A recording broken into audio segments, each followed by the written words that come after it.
fabashir ẹ bá mi fún ní ìró mo fẹ́ káwọn èèyàn rí ni ibadiya àwọn ẹrú sí mi alladhina yastami'una alqawla àwọn tí wọ́n máa tẹ́tí sí ọ̀rọ̀ fayattabi'una ahsanahu tí ẹ pé tán bá tẹ́tí sí ọ̀rọ̀ tán wọ́n wá tẹ̀lé èyí tó dáa jù nínú ọ̀rọ̀ ọlọ́ni ulaika àwọn tí wọ́n bá ṣe bẹ́ẹ̀ ladhina hadahumullahu náà làwọn tọ́lọ́wọ́n bá fún ní ìmọ̀nà wa ulaika hum ulul albabi àwọn èèyàn gan ni wọ́n ní orí pípé lọ́dọ̀ Ọlọ́run ọba wọn Kùránì ló wí wọn o kì í ṣe pé mi mo wí lọ́dọ̀ ara mi o náà ká tó wá lọ ní ọ̀rọ̀ orin mo wá fẹ́ kí àwọn èèyàn mo fẹ́ rán yín sí Yusuf Adépọ̀jù màá sì fẹ́ kẹ́ ẹ wo irọ́ tó pamọ́ mi torí pé àkọ́kọ́ ni pé kò sí tó kàn mí pẹ̀lú ọ̀rọ̀ captain mi ò sì rí ibi tọ́rọ̀ captain ti kàn mí àmọ́ àwọn tí Yusuf Adépọ̀jù ń ṣe yìí ó ń fi hàn wípé Yusuf ò ṣe dá wà nítorí tọ́lọ́hun Yusuf ń ṣe dá wà nítorí ọ̀fun ni tó bá yẹ pé nítorí tọ́lọ́hun ni kò lè rí báyìí mo fẹ́ kẹ́ ẹ bá mi play ọ̀rọ̀ yẹn ọ̀rọ̀ oníwákàtí èmi èé wò wọ́n ọ̀rọ̀ oníwákàtí mẹ́jọ tí wọ́n sọ tán wá lo 16 seconds láti fi mú tèmi sí káàdìrà wọn àkìrà lórí irọ́ tí ó kàn mí torí pé tí n bá sọ ọ̀rọ̀ tí mo fẹ́ wí ó ṣeé ṣe kéèyàn lọ ọ̀dọ̀ Ọlọ́run lọ́la káyé wa máa sọ wípé ẹ máa burú tóun náà ṣe é lẹ̀ kó tó kú ẹ dákun ẹ bá ń play ẹ mo fẹ́ kẹ́ ẹ bá mi wò ó kẹ́yìn náà wò pé sí ọmọlúwàbí lárákùnrin yìí ṣe dá ilé léyìí torí pé èèyàn ò lè mọ wà láì kó jẹ́ èèyàn gidi lọ́dọ̀ Ọlọ́run kí lè yan ẹyin tó jẹ́ ẹ bá ti play ẹ ẹ kàn pé síbẹ̀ bẹ́ẹ̀ èèyàn tó jẹ́ àdáhìn tó wà lórí stage tó ń bá thousands of people sọ̀rọ̀ tó sì jẹ́ òpùrọ́ lápẹẹrẹ nísìnyí ẹ wàá padà máa gbọ́ wọ́n là ń stage manage èyí tẹ́ ẹ pamọ́ mi yìí kí la fẹ́ pé ó yẹ bá mi play ẹ fáwọn èèyàn kan rí kí n tó wọnú wá sí yẹn lọ. kí ló ṣe fún àfa Saheed lórí ọ̀rọ̀ hajj àwọn àlèmọ̀bárakù tí wọ́n ń tẹ̀lé ẹ lọ gbọ́n tán sọ lẹ́yìn ẹ lọ gbọ́n tí wọ́n sọ lẹ́yìn ẹ I won't expose that èèyàn fẹ́ràn kí ló ṣe fún àfa Saheed lórí ọ̀rọ̀ hajj àwọn àlèmọ̀bárakù tí wọ́n ń tẹ̀lé ẹ lọ gbọ́n tán sọ lẹ́yìn ẹ lọ gbọ́n tí wọ́n sọ lẹ́yìn ẹ I won't expose that èèyàn fẹ́ràn kí ló ṣe fún àfa Saheed lórí ọ̀rọ̀ hajj àwọn àlèmọ̀bárakù tí wọ́n ń tẹ̀lé ẹ lọ gbọ́n tán sọ lẹ́yìn ẹ lọ gbọ́n tí wọ́n sọ lẹ́yìn ẹ I won't expose that èèyàn fẹ́ràn kí ló ṣe fún àfa Saheed lórí ọ̀rọ̀ hajj àwọn àlèmọ̀bárakù tí wọ́n ń tẹ̀lé ẹ lọ gbọ́n tán sọ lẹ́yìn ẹ lọ gbọ́n tí wọ́n sọ lẹ́yìn ẹ I won't expose that. Naam, alhamdulillahi rabbil alamin. Awalan, ẹgbọ́n tí Yusuf sọ. Àkọ́kọ́ ni pé ó sọ̀rọ̀ àfáà Saheed kan. Àmọ́ ẹ̀mí mi sọ pé ó ṣeé ṣe kó jẹ́ àfáà Saheed Ọ̀kọlà ní wí. Wípé kí ni Jamiu Adégúnwà ṣe fún lórí ọ̀rọ̀ hajj èyí ń wo kàn mí.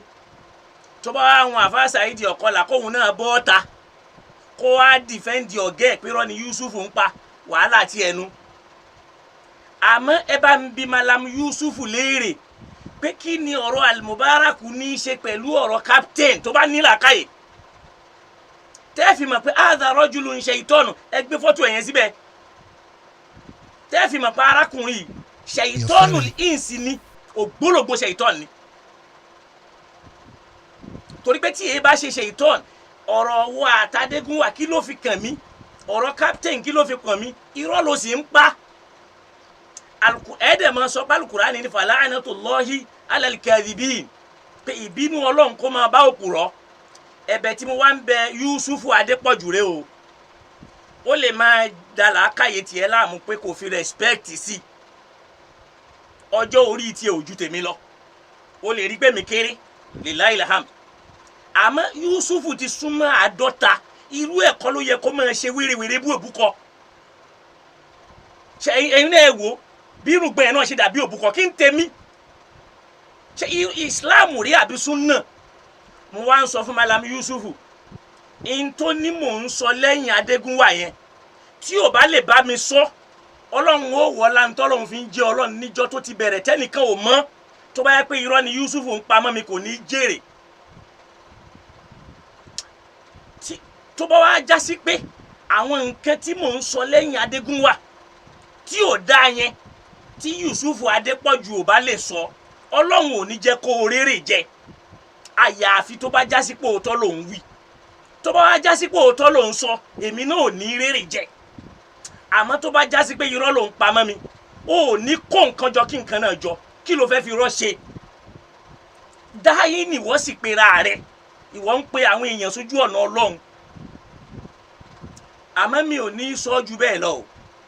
Àmọ́ ayé àlùkò àwọn tó bá wá já sí pé àwọn kan ni wọ́n sọ bẹ́ẹ̀ fún ẹ bó bá já sí pé àfin ló sọ àwọn kan ní pé èmi àtàfin a ní contact àyè sọ̀rọ̀ tó bá sì jẹ́ manga ló sọ tó bá bò mí láṣìírí tán bá bọ́ ọ̀tá wọn ní jèrè láyé wọn ní jèrè lọ́run tó bá kó nǹkan tó lè dùn wọn nínú jọ láyé kò ní bá wọn dọ́dọ̀ Ọlọ́run àyàfi tó bá já sí pé òótọ́ ni. Ìyíhun ti tán ọ̀rọ̀ ọwọ́ nìyẹn ayé èwo àtọ́lọ́run bó ṣe wọn ẹni ó ṣe lò ó torí pé tírú ẹ̀ ìbá jí èèyàn rẹ̀ kí ló tẹ̀mí. Làákàyè irú Yusuf yìí tó mọ̀ pé lágbájá ń tàn mí lágbájá ń pè mí ṣàkíyèsí àwọn kan náà sì ń tẹ̀lé yín ó fi hàn pé ńgbà tó ga ò bá làákàyè wo ló wà láwọn tó ń gbọ́ ẹ. Màá wá ka àyà kan fún ẹ nínú Suratul Munafikun tí mo lè fi júwe bó o ṣe rí torọ́rọ̀ yóò kàn mí irọ́ tó pamọ́ mi ló bí kémi jáde o tó o bá para mọ́ mi kò sí ní tó kàn èmi pẹ̀lú ọ̀rọ̀ wọ Adégúnwà o béèyàn bá sì léèyàn bí o bá rí yàn mú kó fìyàn lẹ̀ ní o tó bá já sí pé lórí dáwà ló fi ń ṣe tó ń ṣe yìí kò lè tó yìí wọ́n bú ànẹ́bì wọ́n impersonate ẹ̀ wọ́n defame ẹ̀ Ọlọ́run dẹ̀ ń sọ pé wá síbí sùúrù ni kò ṣe wàjúrú ajiran jamila bóyá o mọ Kùránì débẹ̀ ni kò yé mi jẹ́ kí n sáré fún láyà Kùránì kan torí pé aláìmọ̀ kan tẹ́ ń pè lóní mímọ̀ ni mi ìmọ̀ tó fi kàn mí kí n tèmi bá mi wọnú Suratul Mudaththir àti Suratul Muzammil Yusufu èṣẹ ni Ọlọ́run tó bá jẹ́ ni Ọlọ́run ò ní máa parọ́ máwọn èèyàn káàkiri akílódé ọ̀bẹ nìkan jà fọwọ́ gbá gbogbo ara lé lójú kí n tiwa kí n tèmi ó mọ Kùránì rárá ni àbó ò tiẹ̀ mọ Ọlọ́run rárá ni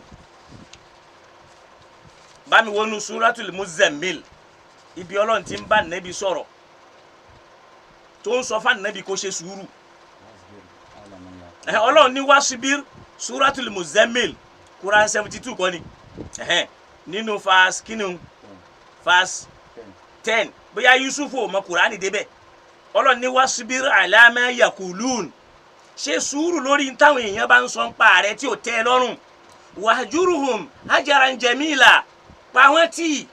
ní pípa tí tó rẹwà má tiẹ̀ jọ gbọ́ pò ń sọ kíní kan tí ò dáa Ọlọ́run ní wadharni wal mukaththibin dámi dá àwọn tí wọ́n bá ń parọ́ mọ́ ẹ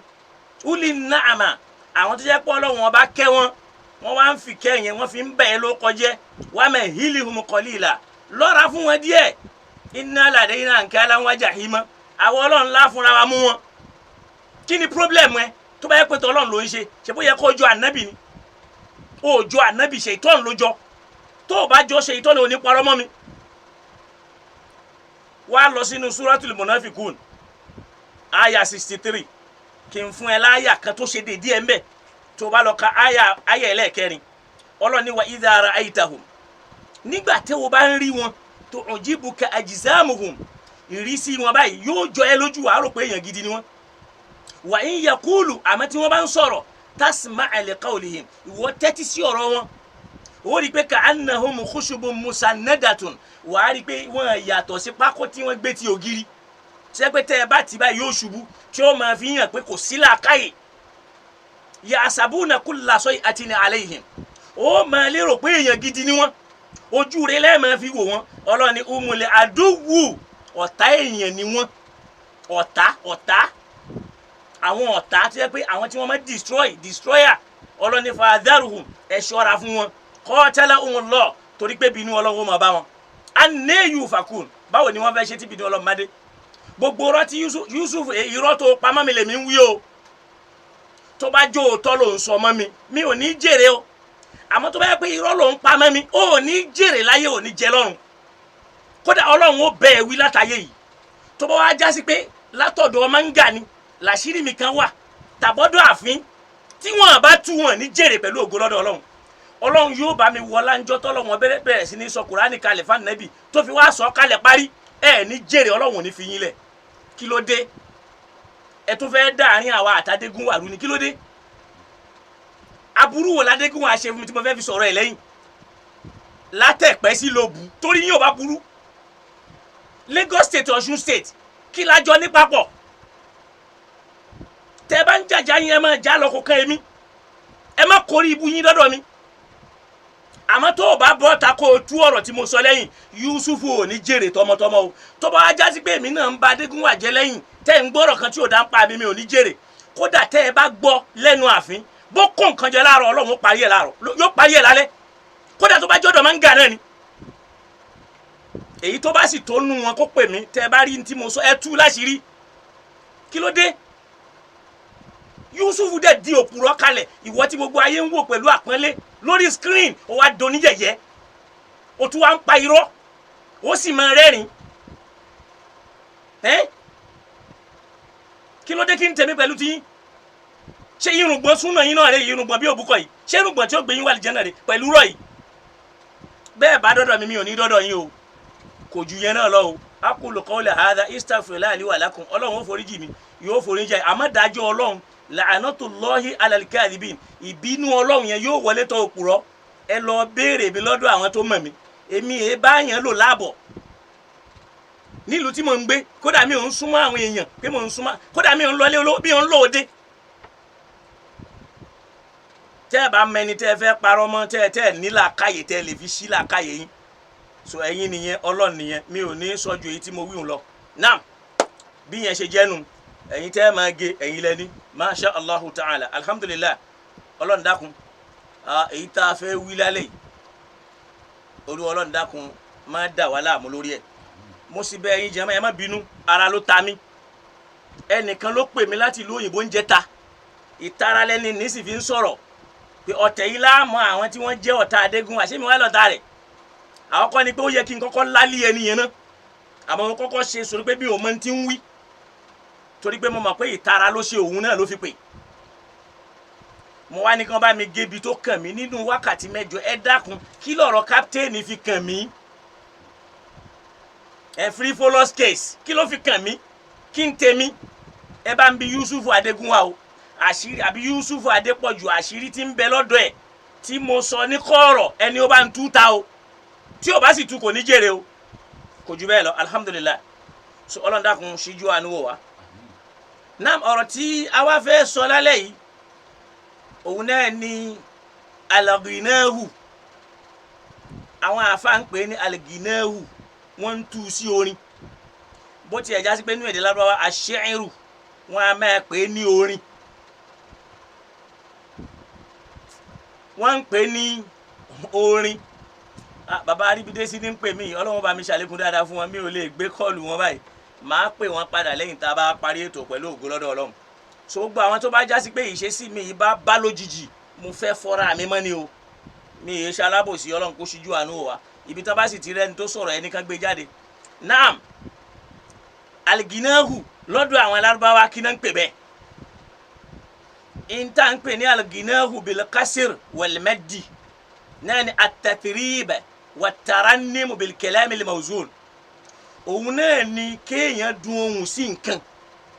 kìí ṣe pé bóyá kéèyàn lù nǹkan nìkan gbogbo téèyàn bá ti ń ṣe tí nǹkan yẹn bá ti ń dún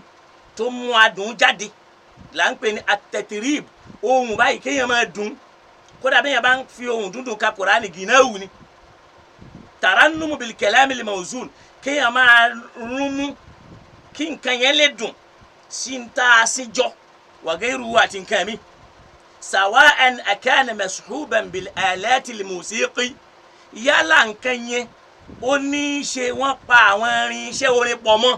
àmọ́ ghayru mashub tó bá ti jẹ́ tí wọ́n ń dún ohùn sí gìnáwù ni tá à ń pè ní gìnáwù nù àfáwà Al-Fayruzu Abadi àwọn wá sọ nínú tírà tiwọn tó yẹ pé àfẹ elédè ni wọn. wọ́n ní al-ghinahu mina sawt ma turiba bi ìta ń pè ní ginahu nínú ohùn náà ní ìta ń síhùn sí ìta ń pè ní ginahu lédè Lárúbáwá nù. wat-taghanni náà ní tahsinu sawt kéèyàn dún ohùn sí nǹkan taba ní at-taghanni bil Qur'an ìmọ̀ dún ohùn ká Qur'ani wa tarkikuhu àti ìsìn ohùn fún. kama fi hadithi al-Azhari bi isnadihi ila Muhammad bun Idris ash-Shafi'i qala bishani at-taghanni nígbà tí wọ́n ń sọ̀rọ̀ wọ́n ní at-taghanni bil Qur'an al-warid fil hadith ìmọ̀ dún ohùn sí al-Qur'an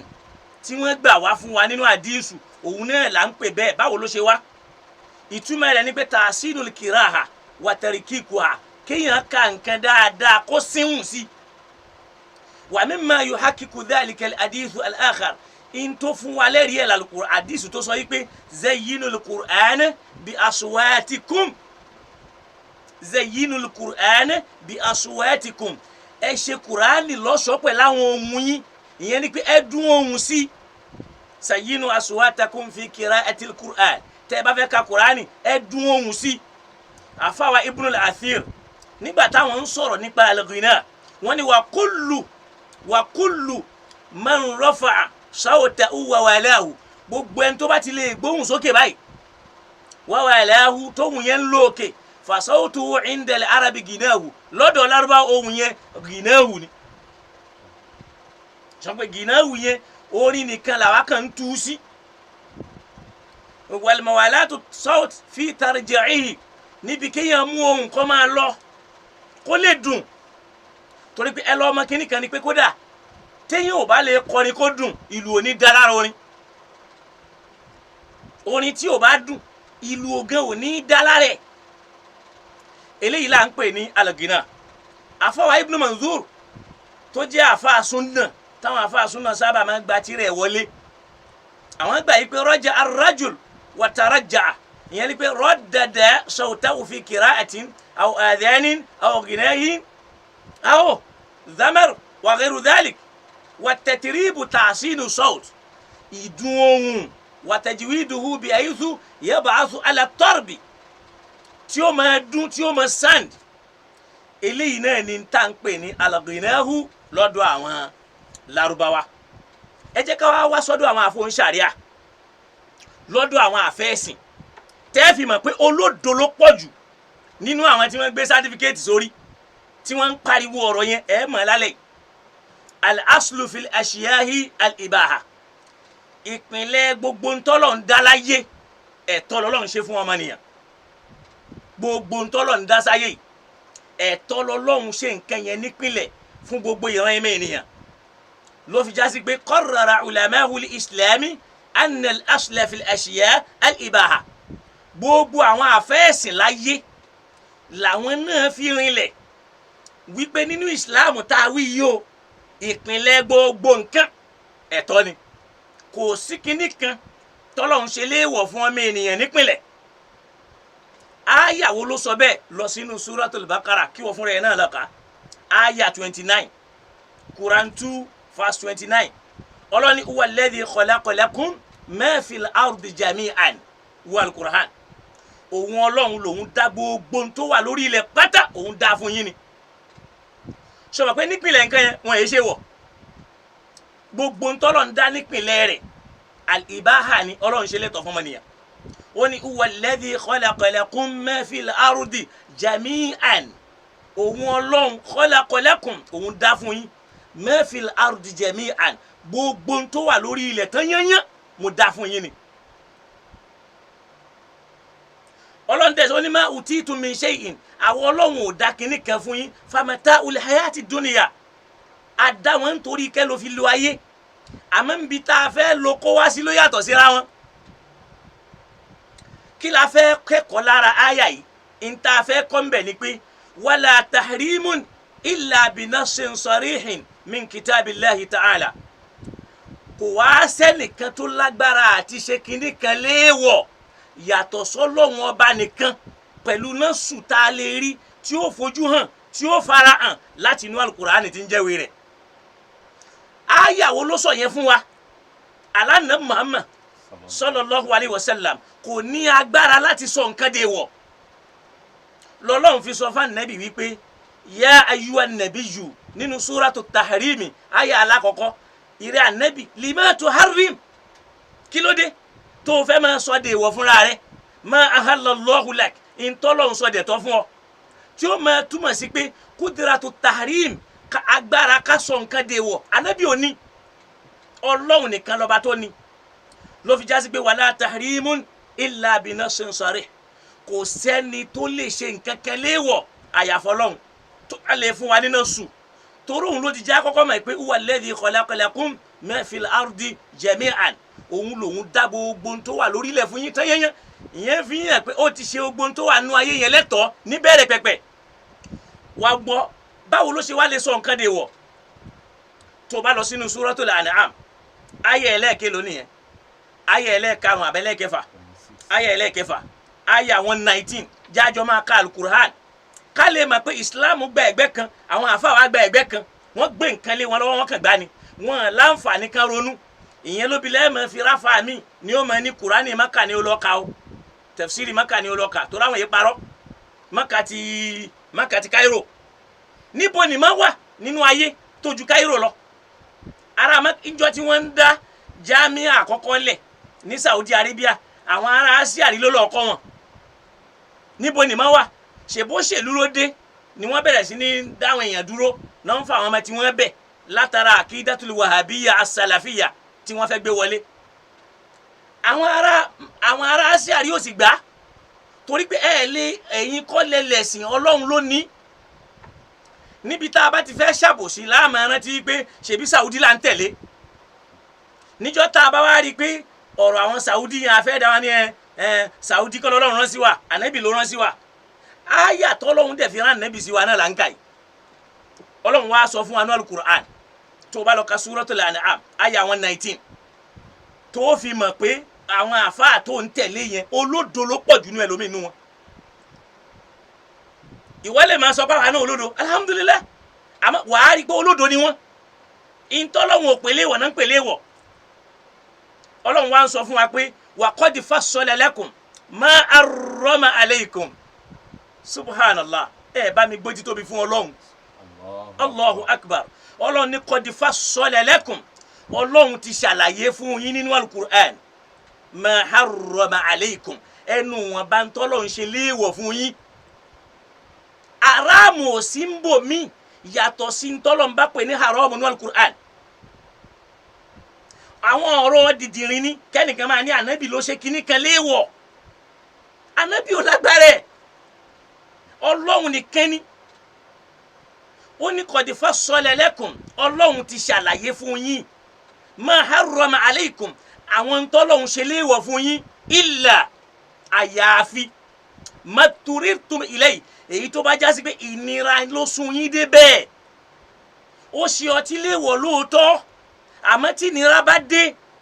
tó bá gba kán lò fàlàáfíà Islam ò takò Al-Qur'an ló sọ bẹ́ẹ̀ ó ṣe ẹlẹ́dẹ̀ léèwọ̀ àmọ́ tí ìnira bá dé tán bùkátà láti lò Islam sọ́dọ̀ halali lásìkò yẹn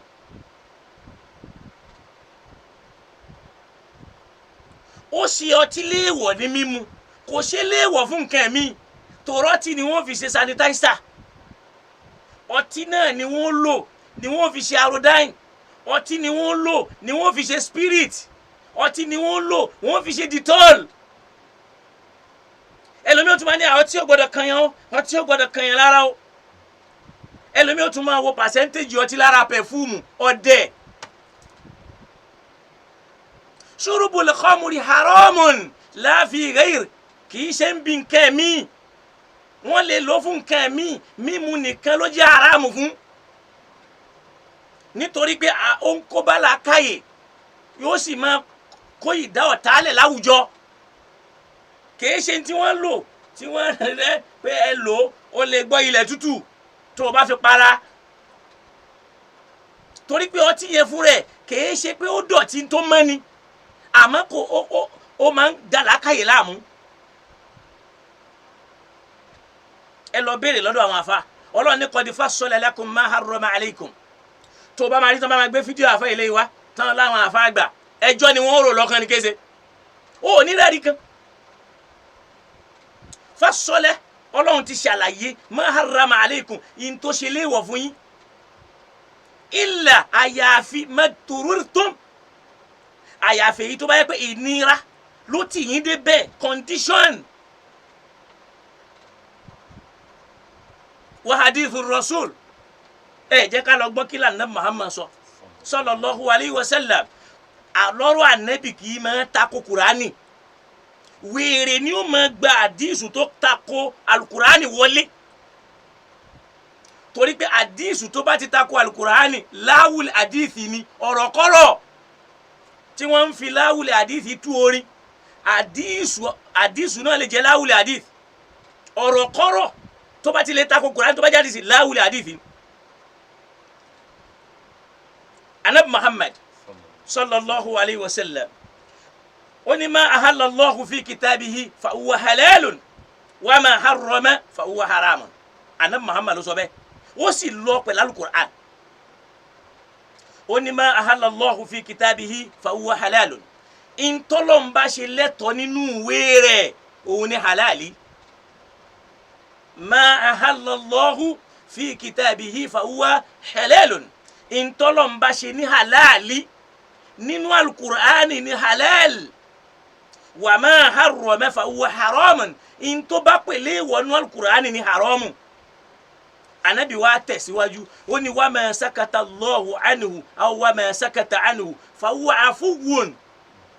intọ́lọ́mbà ti wá dákẹ́ tí ó mẹ́nubà ó mójú kúrò ń bẹ̀ nù ni. Ma ahalla Allahu fi kitabihi fa huwa halalun wa ma harrama fa huwa haramun intọ́lọ́mbà ṣe lẹ́tọ̀ọ́ nú alukur'ani ni halal into bá ṣe léèwọ̀ nínú Kùránì ní haram ó wá ní wa ma sakata anhu intọ́lọ́mbà wa dákẹ́ tí ó mẹ́nu bà nínú Kùránì fa huwa afuwun ó mójú kúrò ńbẹ̀ ni. ìyún làwọn afáàfin máa ń sọ pé mo bá wọn fẹ́ àwọn mi ò pè ní nadab àwọn mi ò ní labas kò sí ní tó burú mẹ́ nígbà Ọlọ́run ò ti wí nǹkan kan lórí ẹ̀ ó wá ní faqbalu minallahi afiyatahu ẹ gba àmójúkúrò Ọlọ́run mọ́ra ó ní fa inna Allaha lam yakun liyanza shay'an torí pọ́lọ́wọ́n ọba èéṣẹ́ ẹni tó ń gbàgbé nǹkan táàfin wá ní eléyìí èèwọ̀ ló yẹ kó jẹ́ Ọlọ́run rántí wọ́tẹ̀lẹ̀ Ànábì wa ka àyà yìí nínú suratu Maryam àyà 64 ó ní wa ma kana rabbuka nasiyan Ọlọ́run ọba rẹ̀ èéṣọba tí máa gbàgbé ẹ wọ̀rọ̀ Ànábì Muhammad ẹ wo bó ṣe aláìn pẹ̀lú Al-Qur'an làwa ń sọ fáwọn èèyàn yìí náà torí ẹ̀ ń pè wá láláì mọ̀ kan lèmi ó mọ bú mudirul markas lèmi ó tún mọ ṣẹ́ é pè ẹ dákun ẹ̀yin ò mọ̀ pásà sí ọ̀ràn bèbí ni ó yẹ kọ́rọ̀ mùdírù mọ́ ṣe yín léèmọ̀ ẹni tẹ́ ẹ fẹ́ kó kú tọ́lọ̀ ní mi ò ní pa Ọlọ́run ò sí ní sáìdì ẹ̀ ní ò pa tẹ́wàá máa ní nítorí pé ó bú àwọn sàhábà ni Ànábì Yakubu ànábì Ọlọ́run ni 40 ọdún lójú rẹ̀ fi fọ́ ta ló bú tẹ́ ẹ bá nílà káyè tẹ́ ẹ mọ Islam Ànábì Ayub mo yí ọmọ tọ́lọ̀ ń pamọ́ lójú ni lórí àárẹ̀ rẹ̀ tọ́lọ̀ ń padà sọ fún wa pé wa Ayuba idhnada rabbahu anni massani yadurru wa anta arhamar rahimin fakashafna ma bihi min durrin wa ataynahu apadà wá ṣoore ní dọ́bù fún nílà káyè rárá ni. ẹ̀ṣẹ̀ wo la Nábì nú àṣẹ Ọlọ́run tọ́lọ́run fi fọmọ ṣàdánwò fún tó bódò lọ ẹ̀ṣẹ̀ wo ní Lútù ṣọlọ́run tọ́lọ́run fi ìyàwó ṣàdánwò fún àbáwọn arábí ọmọ tí wọ́n ń ṣe ni Ọlọ́run dẹ̀ sọ fún wa yìí pé àásìbà nurse ṣáwọn èèyàn ń rò pé à ń yù tẹ̀rakú káfí wọn lẹ̀ à ń yakulu amanna kán máa sọ pé àwọn nígbàgbọ́ nínú wa wahum la yuftanun kádẹ̀ má dán wọn wò ó ní laqad fatanna alladhina min qablihim àti dáwọn tí wọ́n ṣáájú wọn wò fala ya'lamanna alladhina sadaqu afẹ́ mẹni tó nígbàgbọ́ òdodo mùdírù nígbàgbọ́ òdodo Ọlọ́run ti dán wọn wò wọ́n sì ti pass. ẹ̀yin ò mọ̀ pàdánwò ni àdánwò tí kò wá ń bọ̀ tèmi náà bá mi láì jó nìyí ọ̀sẹ̀ kan sátidé péléyàkú sátidé lọ́mọ tèmi náà jáde láyé mo sì dúpẹ́ lọ́dọ̀ Ọlọ́run èmi mo fúnra mi wẹ̀ gẹ́gẹ́ bí ti Islam kọ́ wa èmi mo fúnra mi wé èmi mo fúnra mi lídìí kírun sí lára èmi fúnra mo gbé sínú kòtò àwọn èèyàn tó sì sojú ẹ̀ ń bẹ kódà mo tún jókòó àdúrà fún ok ṣe èmi náà ṣẹ̀ ni àdánwò kó wá yín ń bọ̀ ẹ máa palẹ̀ mọ́ ẹlẹ́ẹ̀mọ súnà ẹ̀ẹ̀mọ súnà sínà lẹ́mọ̀ ojú oorun lẹ́wà àdánwò wa pẹ̀lú tí yẹn máa fi ṣe yẹ̀yẹ́ ni Ọlọ́run ni a fẹ́ mẹni tó gbà wá gbọ́ a sì fẹ́ mẹni tí ó gbà wá gbọ́ Ọlọ́run dán mùdírù wò ó wáá fi mùdírù dẹ́yìn náà wò ẹ mọ̀ pé Ọlọ́run fi mùdírù dán ogun wa wò ni ká gbọ́ kílẹ̀ yìí náà fẹ́ wí kílẹ̀ yìí náà fẹ́ sọ ọmọ kékeré kan tí ò níbi tí ò níran ìyẹn wá bọ́ ta oníṣẹ́ bẹ́ẹ̀ dè ló kan baba lágége kù kí ló kàn yá àti bàbá ẹ̀ kù gbé ìyá àti bàbá rẹ̀ ta tó o bá níran àwọn ìyá àti ẹ̀dẹ̀ ń wù ẹ́ níran ọmọ kékeré dóńdó bí eṣinṣin àwọn àfa súná wa máa wò wọ́n níran wọn ní sọ̀rọ̀ wọn ní wí gangan ẹ̀ẹ́dẹ̀ ń sọ yí pé súnà ànábì ṣé súnà lèyí súnà ní kéèyàn mẹ́lẹ́kọ̀ọ́ ànábì ní àwọn ọmọ kan ń bọ̀ wọ́n ní nílà káyè orí dídán lẹ́ẹ̀mọ́ fi dá wọn mọ̀ ṣòkòtò wọn fò sókè wọn mọ̀ nírùgbọ̀n ó sì tún ń ṣẹ́ mọ́ yín lára náà iyún ti lọ bẹ́ẹ̀ ànábì sallam ó ní ma kana rabbuka nasiyan Ọlọ́run ọba rẹ̀ kì í gbàgbé o àfàwà àlà ákímù ló gba àdìsù yìí wá látẹnu àfàwà àbídàrdáyì wá sọ áhù wọ́n ṣe gbàpọ̀ lálàáfíà wa akhrajahu albazar àfàwà albazar yìí náà gbà wá wa qala àwọn tiẹ̀ tún wá sọ wípé wọ́n ní inna Allaha farada fara'ida Ọlọ́run ọba ṣe àwọn ọ̀ranyàn lọ́ranyàn fala tudayyi'uha ẹ má fọ̀rọ̀ yàn rárẹ̀ ẹ má mú wọn lérè o gbogbo ntọ́lọ̀ ń bá pè lọ́ranyàn wa hadda hududan ó sì fún yín lófin ó pààlà pé ẹ má dédìí eléyìí ẹ má ṣe yìí tẹ́ ẹ bá ṣe nǹkan báyìí ni ó jẹ́ repercussion rẹ̀ la ta'taduha ẹ má kọjá àwọn àlà Ọlọ́run ẹ má ṣàṣejù ó ní wa sakata an ashiya wa harrama al ashiya ó ṣe àwọn nǹkan oríṣiríṣi léèwọ̀ fala tantahikuha ẹ tiẹ̀ má débẹ̀ wa sakata an ashiya rahmatan lakum ó tún wá dákẹ́ níbi àwọn nǹkan oríṣiríṣi ó kàn fún àwọn nǹkan yẹn ṣàánú yín goyira nisiyanin kìí ṣe pọ́lọ́n ló gbàgbé fala tab'athu anha ó lẹ́ ẹ má tiẹ̀ ṣèwádìí ń pa ẹ̀ ẹ má mẹ́nu bà á àdìsù ànábì ló ń sọ pé ẹ má mẹ́nu bà á àfàwà Darakutni nígbà àdìsì yìí wá látọ̀dọ̀ àfàwà Abu Tha'laba al-Khashani asanahu al-Hafiz Abubakar Sam'ani wọ́n gbà kó lálàáfíà tẹ́ bá lọ ka àmàlíyà wọn bẹ́ẹ̀ náà Imam Nawawi wọ́n sọ aha àdìsù yẹn téèyàn bá lọ ka an-Nawawi fil arba'in tó bá wá jẹ́ bẹ́ẹ̀ wa idha kana hadhihi hiya al-qa'ida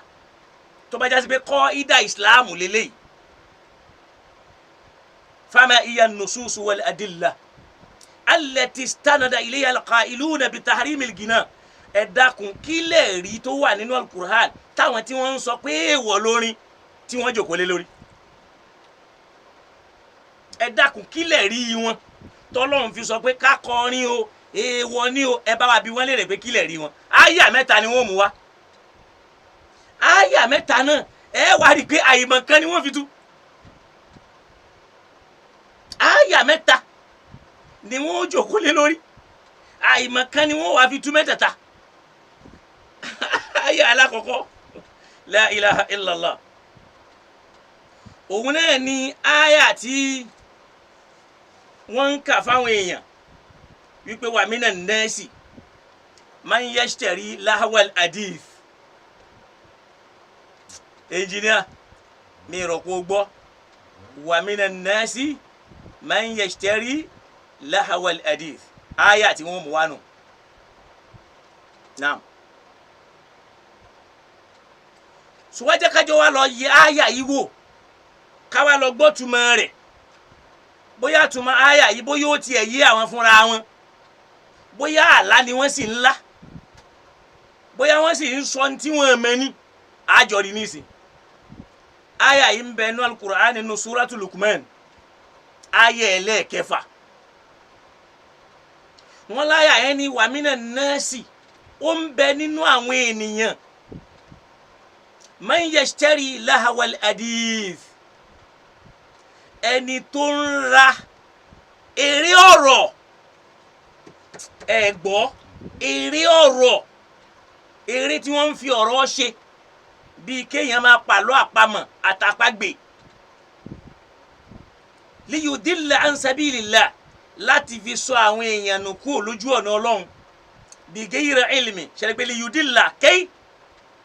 ọlọ́run sọ ní tẹ́ni yẹn torí ẹ̀ ṣe nítorí ó fẹ́ sọ àwọn èèyàn nù kúrò lójú ọ̀nà ọlọ́run bigayri ilmi láì nímọ̀ nípa ọ̀rọ̀ ọlọ́run wa yattakhidhaha usuwa ó sì fẹ́ mú nǹkan yẹn ní nǹkan yẹ̀yẹ́ mi ìròkó gbọ́ ó mú ní mú yẹ̀yẹ́ ọlọ́ni ulaika lahum adhabun muhin àwọn tí wọ́n bá lè ṣe bẹ́ẹ̀ wọ́n ó jẹ ìyà tó yẹpẹrẹ ẹ dákun nígbà táwọn àfáàfẹ́ tú àyà yìí ìyíhun ló bí in tí wọ́n ń tú wípé àlègìnáwù ni tó sì já sí pé kìí ṣe ìtumọ̀ rẹ̀ wọ́n wá ní láwal hadith ńgbà tí Ibn Mas'ud ó tú ó ní àlègìnáwù ni pé ìtumọ̀ rẹ̀ ni ká máa dún ohùn sí nǹkan tí a wọ́n pé ìlù ohùn náà ni ká máa lùlù sí nǹkan wọ́n ní Ibn Mas'ud tú bẹ́ẹ̀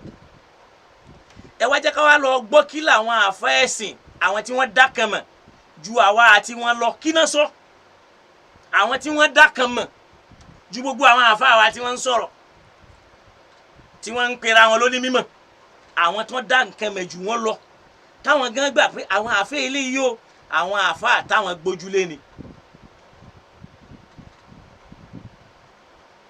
a wá rí i pé àwọn ni wọ́n wá tú wọ́n gbà pé àlìgínáhù ni wọ́n ní Ibn Mas'ud sọ bẹ́ẹ̀ wàláàlì àwọn sàhábà míì náà tú mi wọ́n yẹ ká béèrè pé èmi táwọn sàhábà tú yẹn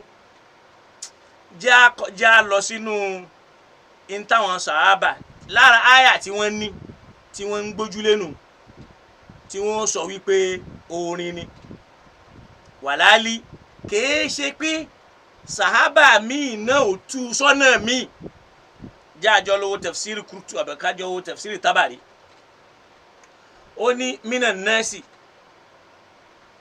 man yashtari lahawal hadith ntí wọ́n wínú wá gbọ́n tí àfàtú ṣàpẹ́njú ó ní wọ́n ní ká má wo tafsiri àwọn kan pé tafsiri kan ní ká lọ wò náà ṣáà já wo tafsiri kò ní jẹ́ tafsiri kan ó rí pé tafsiri tí mo fẹ́ wò yìí tafsiri muyassar ni wọ́n ń pè mi ò fẹ́ jẹ́ kó jẹ́ tafsiri ẹyọ kan ni màá jẹ́ kí n kọ́kọ́ lọ sínú tafsiri Saadi nígbà tó ń fẹ́ tu pé wà bí náà nẹ́ẹ̀sì yẹn ó ní man yashtari ay yakhtaru wa yarghabu raghbatan ìyẹn ni pé man yabzulu thamana fi shay'in ẹni tó náwó sí nǹkan wọ́n wá ní lahawal hadith ay al-ahadithul mulhiyya lil qulubi àwọn ọ̀rọ̀ téèyàn fi máa tán kàn tí òfin nílé gbàtọ́ lọ́hùn in táwọn túnú tafsiri tí wọ́n nù àwọn ọ̀rọ̀ téèyàn máa fi ń tọ̀yàn torí pé àwọn kan jọ yẹn bá nàbì ṣe ń ṣe dáwà làwọn náà kó yànjọ náà ń ṣe dáwà láti fi bà ọ̀rọ̀ alukurani jẹ́ naam tafsiri kanu jájọ wo tafsiru mi káwo tafsiri Tantawi nígbà táwọn tú wọ́n ní wa dhakara al-mufassirun wọ́n láwọn àáfàá sọ ìdí tí àyà yìí fi sọ̀kalẹ̀ ọ̀nà méjì ni wọ́n lọ lórí ẹ̀ wọ́n ló sọ̀kalẹ̀ nítorí àáfàá wa An-Nadhr ibn al-Harith wọ́n ní ishtara kayna wọ́n ló ra nǹkan kúnrin bí nǹkan eré tó fi máa ń kúnrin bí piano bí gàtá ṣẹ́gẹ́tì mísìn wọ́n ní wa ka'anna la yasma'u bi ahadin yuridu al-islam wọ́n ló dàbí ìgbà tí ò tiẹ̀ fẹ́ ó jẹ́ nìkan tẹ́ pé kò fẹ́ kẹ́nìkan gbégbá islam lòun ṣe lọ́ọ́ rà yóò wá máa sọ fẹ́ nìyẹn wípé at'imihi wa asaqihi wa gannihi èyí tí wọ́n fi lọ gba islam yẹn ẹ bá máa fún wọn lóúnjẹ ẹ fún wọn ní mímu ó yẹ ẹ máa bá mi kùnrin fún wọn.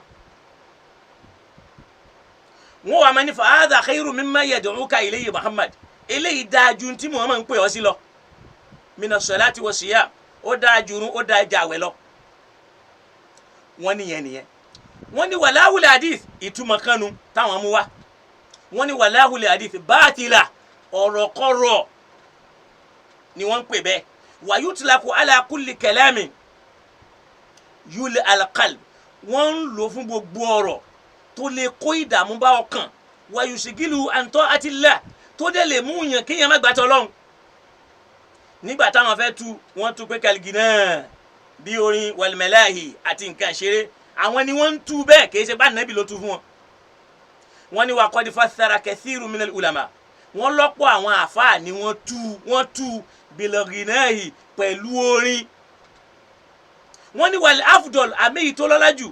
tafsiruhu ìtumọ̀ àyà yìí gangan bí kulli hadithin òun náà ni gbogbo ọ̀rọ̀ tí máa jáde lẹ́nu ènìyàn la yasmaru khairan tí ò lè bí dáadáa sáwùjọ là ń pè ní lahawul hadith ọ̀rọ̀kọ̀rọ̀. so ìyẹn nìyẹn afáwa al-Qurtubi nígbà táwọn fẹ́ sọ ní tiwọn tí wọ́n fẹ́ tú al-muradu fi sabili yudila an sabili láì yẹn ibẹ̀ yẹn tiẹ̀ jẹ́ kí n lọ sínú tafsirul kashaf jẹ́ kí n wo tafsir al-Baghawi afa sunna làwọn. nígbà táwọn fẹ́ tú àyà yìí wọ́n ní qala al-Kalbi wọ́n ní Kalbi sọ fún wa yìí pé ó sọ̀kalẹ̀ nítorí Nadr ibn Harith ìtàn tán ti mú wá yẹn náà làwọn náà fẹ́ mú wá kí wá làwọn fẹ́ sọ mbẹ̀. wọ́n ní yakulu wọ́n lẹ́ni yẹn òun a máa sọ wípé yuhadithukum inna Muhammadan yuhadithukum bi hadithi adin wa Thamud gbogbo ntí Muhammad bá yín sọ yẹn o ìtàn àwọn Samudawa àtàwọn Adawa ni o wa ana uhadithukum bi hadithi Rostom èmi ó sọ ọ̀rọ̀ àwọn Rostom fún yín wa Asfandari and Diyar wa akhbar al-Akasira àwọn tí wọ́n jẹ́ emperor bá nàbí ṣe ń sọ alukurani lòun náà ń sọ ìtàn àwọn ará Faris àtàwọn ará Rome lòun náà ń sọ fún wọn láti máa fi dè wọ́n lọ́nà kọ́ má lè tẹ́tí sí alukur'an wọ́n ní n tá ń pè ní lahawul hadith nìyẹn ọ̀rọ̀ tá a fi ń díyàn lọ́nà kó má lè gbọ́tọ̀ lọ́hùn. naam Ibn Kathir tí wọ́n ní káka pé yẹn gangan ni ká lọ́ọ́ kà nígbà tí àfọ Ibn Kathir náà fẹ́ tú tiwọn n táwọn kan lọ straight ni pé qala Abdullah wọn lé Abdullah ọmọ Mas'ud ní al-Ghinawu wọn lórin ni wọn wá ní wallahi alladhi la ilaha illa huwa ó lóun fọlọ́hún búra tí ó sẹ́lómi tí wọ́n máa sìn yúrọ̀ dídùn wá thalatha marratin ó sọ bẹ́ẹ̀ lẹ́ẹ̀mẹ́ta kò lóun gbọ́ lẹ́nu ànábì ó sọ opinion ẹ̀. tó o bá sì wo àwọn àfa àwọn tí wọ́n parọ́ mọ́ ànábì ni ó ní wọn lára láti parọ́ mọ́ Ibn Mas'ud. báwo ni Ibn Mas'ud fẹ́ máa sọ pé al-Ghinawu ni tí ó tún máa búra sí tí èyí sì ṣe gbogbo lẹ́nu ànábì tá a sì ráwọn sàhábà míì tó tú mi.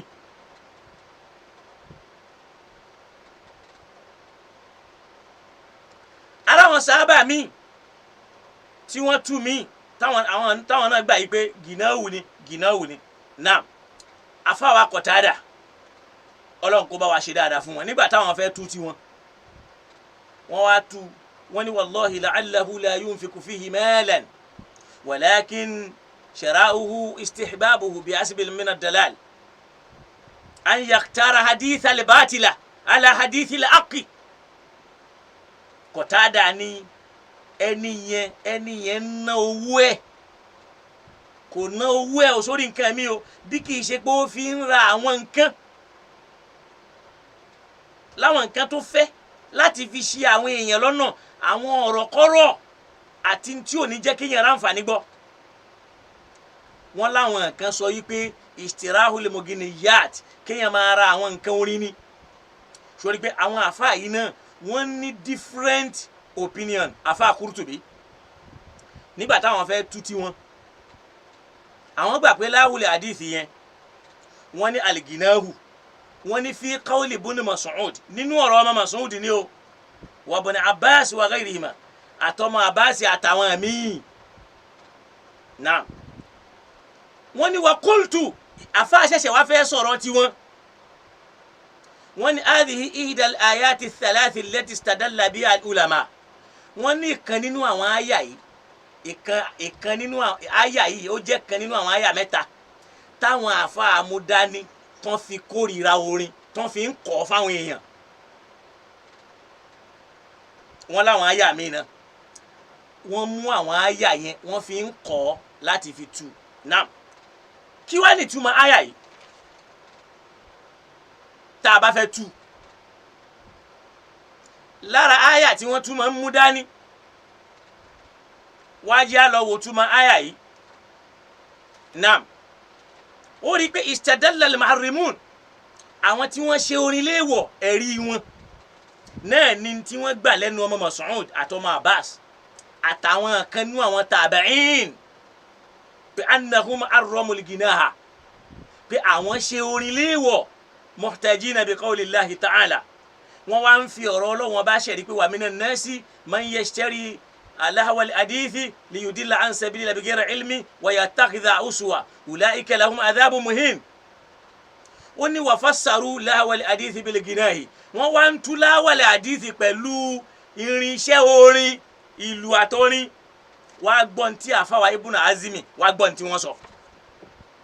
àfá Ibn Azmi tó ju gbogbo àwọn àfá àti wà yìí lọ ó ní wala hujjatan fi hadha al-wujuh kò sí ẹ̀rí lórí tí wọ́n wí yẹn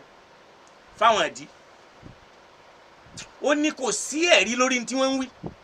ó ní alákọ̀ọ́kọ́ tí ò fi sẹ́rí lọ́dọ̀ wọn ni pé annahu la hujjata li ahadin duna rasulillah sallallahu alayhi wa sallam kò sẹ́nìkan tá a lè pè ní evidence yàtọ̀ sójíṣẹ́ Ọlọ́run àwọn sàhábà o wọn kì í ṣe ẹ̀rí Ibn Azmi ló sọ bẹ́ẹ̀ torí pé ntọ́lọ́run sọ nípa àti Allaha wa àti rasul la'allakum turhamun ó lẹ́lẹ́kejì annahu qad khalafahum ghayruhum mina sahaba ó láwọn sàhábà míì sọ tó yapa táwọn wíhun lọ́rọ̀ wọn ò ṣe lẹ́rìí tá a fi lè sọ bẹ́ẹ̀ wọ́n tú gẹ́gẹ́ bí èrò tiwọn ó ní qad khalafahum ghayruhum mina sahaba wa tabi'in ara wọn míì nú àwọn sàhábà àtàwọn tabi'in náà táwọn tú nǹkan míì tó yàtọ̀ sí tí wọ́n tú yẹn tán ní kì í ṣe orin pé ọ̀rọ̀ kọ́rọ̀ téèyàn máa fi ba ọ̀rọ̀ Ọlọ́run jẹ́ ni wa thalith àfààní ẹlẹ́ẹ̀kẹta tọrọ wọn ò fi nítumọ̀ ó ní anna nassal aya yubtilu ihtijajahum biha ó ní ẹ̀rí alukur'ani gan ó kàndẹ́ẹ̀mù ẹ̀rí wọn aya tí wọ́n mú wá yẹn ó tako àwọn fúnra wọn ó ń torí pé aya yẹn ni pé wa minan nasi ó wà nínú àwọn èèyàn man yashtari lahwal hadith ẹni tó ń ra ọ̀rọ̀ eré ọ̀rọ̀ tó ń ra eré ọ̀rọ̀ pé ẹ wá máa sọ ọ̀rọ̀ láti máa fi tako ọ̀rọ̀ Ọlọ́run liyudilla an sabilillahi bighayri ilmi láti máa fi kọdí àwọn èèyàn kúrò níbi tọ́lọ́hun ní ṣíṣe láì nímọ̀ lórí tọ́lọ́hun ni wa yattakhidhuha uswa wọn wà mú nǹkan yẹn ní yẹ̀yẹ́ àfáàní wa Ibn Azmi ni wa hadhihi sifatun man fa'alaha eléyìí ní ìròyìn tí ń bẹ fẹ́ni tó bá ṣe bẹ́ẹ̀ torí kana kafiran bila khilafi kèfèrí ni irú èèyàn bẹ́ẹ̀ tó bá ń tako ọ̀rọ̀ Ọlọ́run idha takhaza sabila Allahi uswa tó bá mú ọ̀rọ̀ Ọlọ́run ní yẹ̀yẹ́ torí pé wọ́n mú ní yẹ̀yẹ́ wọ́n á jẹ́ àjọ lọ́wọ́ ayé al-Qur'an tó tú àyà yìí tá ń da orí ẹ̀rú mọ́ra wa lọ́wọ́ yìí jájọ lọ sínú suratul Jathiyah Quran 45 ayé ẹlẹ́ẹ̀kẹsàn Ọlọ́ni wa idha alima min ayatina shay'an àwọn tá ń sọ yìí tí wọ́n máa ń fi ọ̀rọ̀ bà ọ̀rọ̀ Ọlọ́run jẹ́ yìí tó bá ti mọ kinní kan nínú ọ̀rọ̀ àwọn Ọlọ́run pa aṣọ kalẹ̀ báyìí ittakhadhaha uswan wọn mú láwàdà wọn mọ fẹnu bàjẹ́ àlọ́rọ̀ ẹnu yìí kéèyàn máa fẹnu bà ọ̀rọ̀ Ọlọ́run jẹ́ là ń pè ní lahawul hadith ló fi já sí pé alukur'an wọ́n ń pè ní ahsanul hadithi nínú alukur'an Ọlọ́run pè ní asdaqul hadithi méjì ló pè ó wá nìkan lahawul hadithi èyí tó bá ń takotọ Ọlọ́run yẹn ni lahawul hadith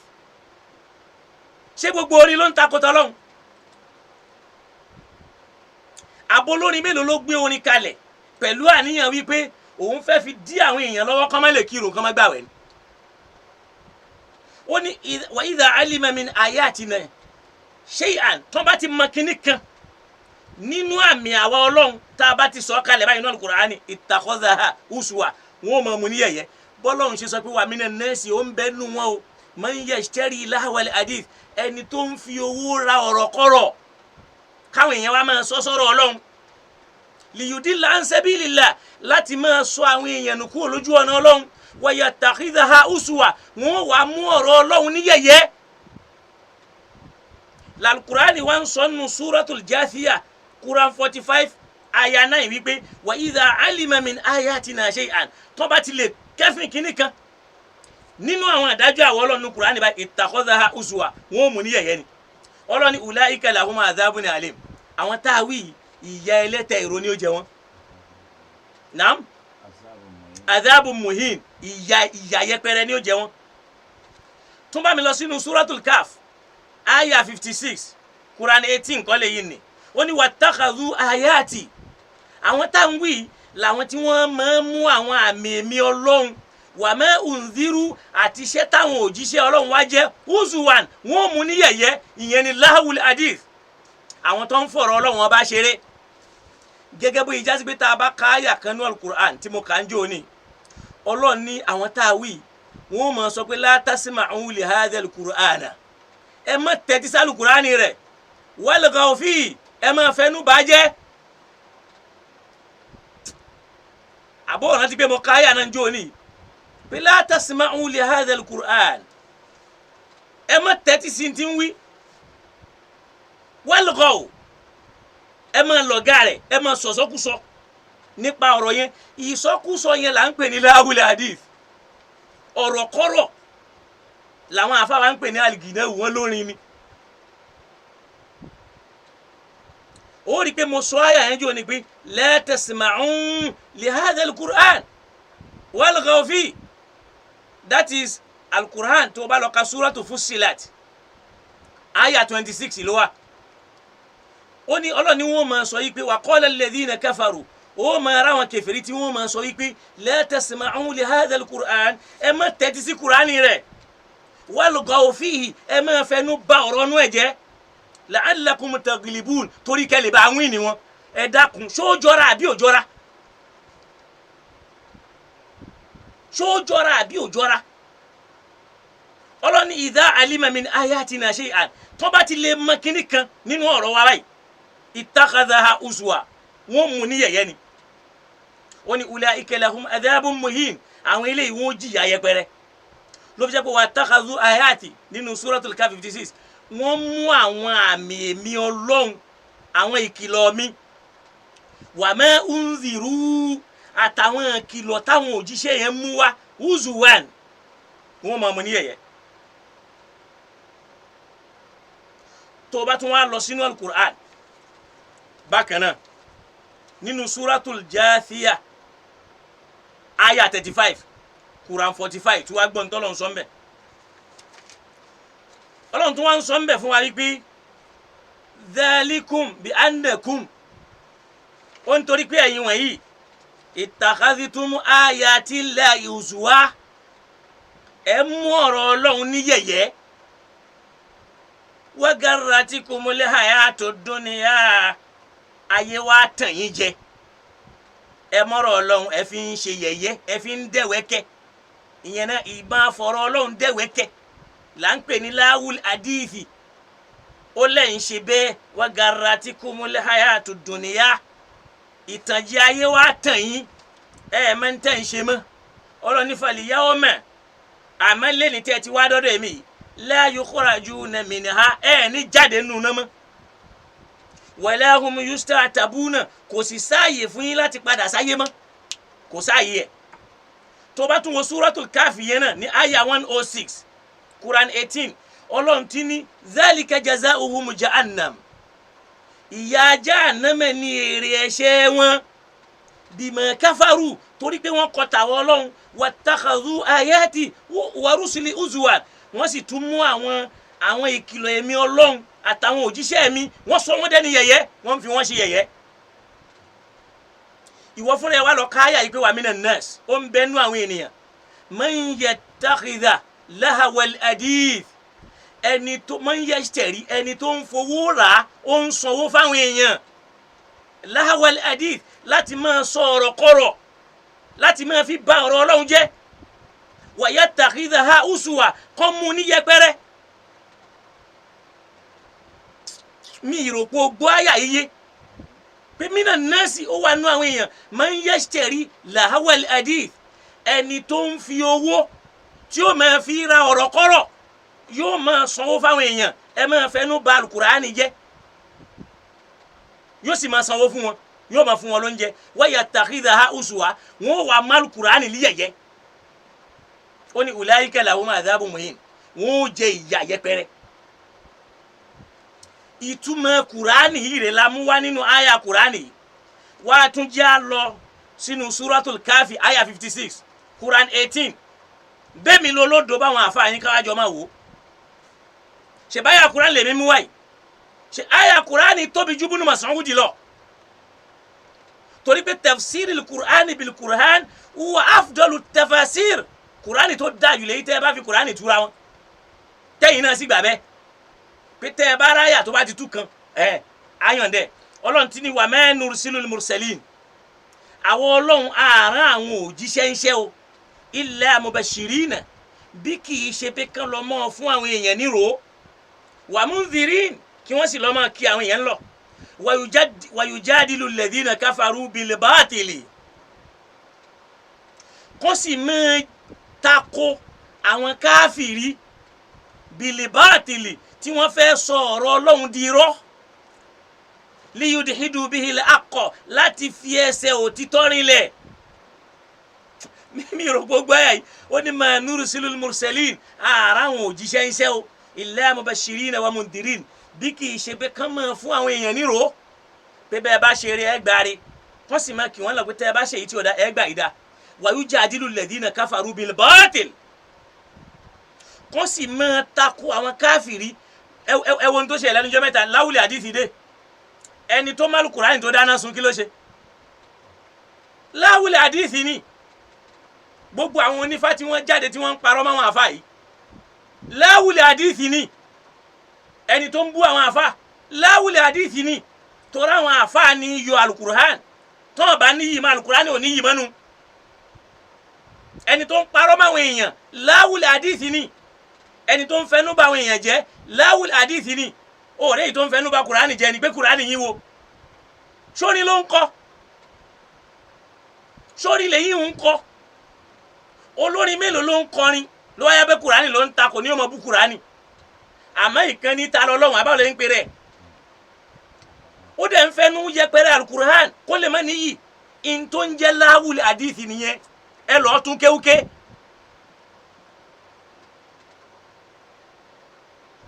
ọlọ́run ní ma nursilul mursalin ààrà àwọn òjíṣẹ́ iṣẹ́ o illa mubashirin wa mundhirin kọjá kan fáwọn èèyàn ní ìrò kan sì káwọn èèyàn lọ wa yujadilu alladhina kafaru bil batil wọ́n sì takò àwọn káfìrí bil batili àwọn tí wọ́n wà lórí ọ̀nà bàjẹ́ láti fi bà ẹ̀sìn ọlọ́run jẹ́ liyudhidu bihil haqqa láti fi ẹ̀sìn ọlọ́run rinlẹ̀ torí àwọn táwí yẹn wattakhadhu ayati wọ́n máa mú àwọn ìkìlọ̀ ẹ̀mí ọlọ́run wà má unziru àtàwọn ẹṣẹ́ táwọn òjíṣẹ́ wa jẹ́ uzuwan wọ́n máa mú ní yẹ̀yẹ́ n tá n pè ní láwùlẹ̀ àdìsí nìyẹn kèé sórin ló fi jásí pé akut tashri'in lillahi faqat la li ghayr ọ̀rọ̀ sàríà ọlọ́run nìkan lónìí kódà kò sí lọ́dọ̀ ànábì ọlọ́run ó sọ fún ànábì pé wí báyìí lálùkùránì fi sọ́nu suratul an'am àyà 116 ó ní wa in tuti' akthara man fil ardi tó bá ní ibi tí ọ̀gọ̀rọ̀ wọn lọ ni wọn náà lọ pé majority rẹ ibi tí wọn kọrí sí rẹ yudilluka an sabilillah wọn sọ ẹnu kúrò lójú ọ̀nà ọlọ́run torí pé in yattaba'una illa dhanna wọn ní tán rò pẹ̀lú àbámọ́dá àrò pé báyìí lórí dhanna wọn kàn imagine ní pé bó ṣe rí nu ọlọ́ni inhum illa yakhrusun wọn ní tí wọ́n ń ṣe kọjá kọ́kọ́ ń mú ọ̀rọ̀ tó bá sì ń wọ́n gbé kalẹ̀ kùránì ló sọ eléyìí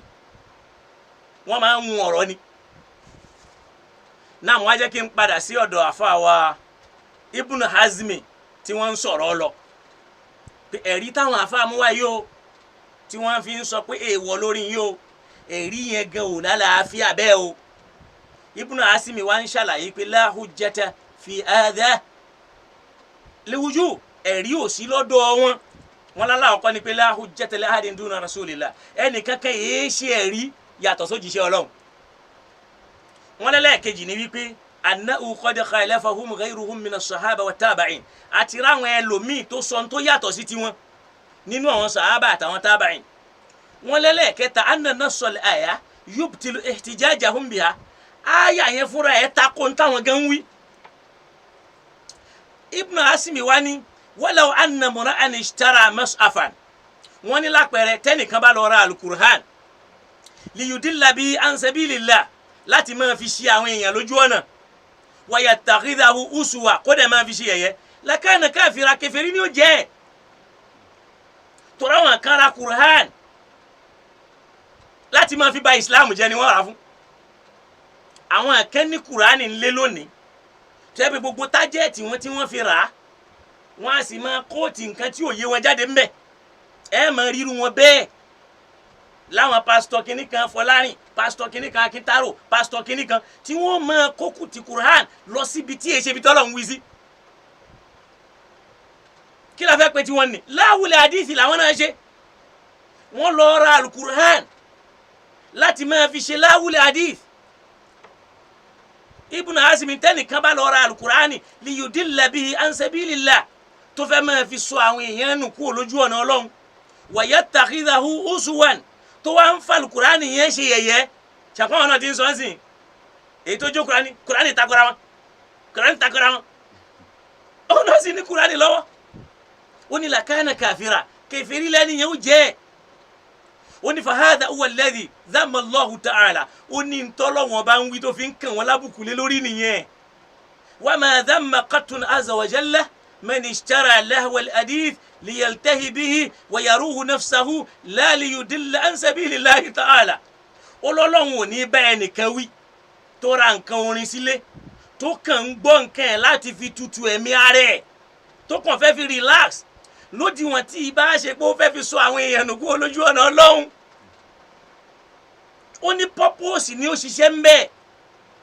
àfáàní fabatala ta'alluquhum bi qawli kulli ma dhakarna gbogbo ohun tí wọ́n ń wí yẹn ọ̀rọ̀ wọn yẹn battle ọ̀rọ̀ yẹn ti ṣubú àfáàní wa kadhalika man ishtaghala 'amidan ani salati bi qira'ati al-Qur'an kí la fẹ́ sọ nípa ẹnìkan tó mọ̀ọ́mọ̀ tó ń ka al-Qur'an tásìkò òrùn tó tí ó dẹ̀ dáwọ́ Qur'an dúró tó mọ̀ọ́mọ̀ àwọn bí qira'ati sunan tabadisu ló ń kà ó dẹ̀ ń kírun wọ́n dẹ̀ ń kírun àsìkò òrùn tó kò sí lọ kírun àwọn bí hadithin yata'addathu bi tàbọ̀rọ̀ kan tó ń sọ àwọn bí nadharin fi malihi àwọn bí gina àbò ń wo nǹkan owó ẹ̀ àbò ń wo nǹkan ọrọ̀ ẹ̀ àwọn bí ghairi dhalik àbí bóyá orin ló ń gbà àbí nǹkan mi wọ́n ní fa huwa fasikun ẹni yẹn ti dípò kí asin lillahi ta'ala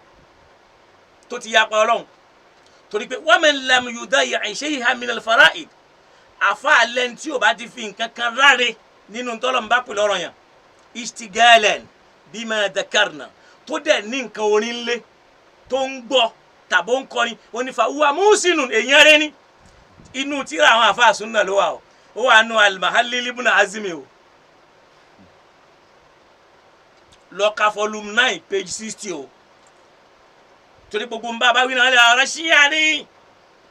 ìkànnì àdìsí wọn ní ṣe ṣíà èmi ò jẹ burúkú yà lọ́dọ̀ Ọlọ́run ẹ kàn ṣáà ń lanu ẹ ṣe làákàyè fi sọ̀rọ̀ àfààní wastadallu bi qawlihi ta'ala wọ́n tún wá lọ mú ọ̀rọ̀ Ọlọ́run ọba kan wá tó fi ń ṣẹ̀rí fi madhil mu'minin tọ́lọ́run fi ròyìn àwọn ẹni Ọlọ́run wọ́n ní wa isa sami'u laghwa nígbà tó bá gbọ́ ọ̀rọ̀ kọ́rọ̀ àárọ̀ dúró áníwù wọ́n gbórí kú ọmọ ẹ̀ làwọn àfáà bá tún fi tú wọ́n lórí Ọlọ́run sọ alágùwù lágùwù Ibn Asimi wá ń ṣàlàyé pé wal ignahu min al-laghwi pé wọ́n wá ń tu pé al-ignahu nínú ọ̀rọ̀ kọ́rọ̀ ni fawajaba al-i'radu anhu bó yẹ kéèyàn kú ọmọ ẹ̀ àfáà ni wa yujabu bi anna dhahiri min al-aya ọ̀rọ̀ ní òye yín ẹ wo àyà yẹn àfáà ni tó ń pè ní al-laghwu safuhul qawli min as-sabbi náà ni kéèyàn máa sọ̀rọ̀ àgọ̀ sẹ́nìkan wà ṣátìmù kó máa búyàn ó ní tẹ́ ẹ bá lọ wò gbẹ̀yìn àyà yẹn ẹ gbọ́ yín bẹ́ẹ̀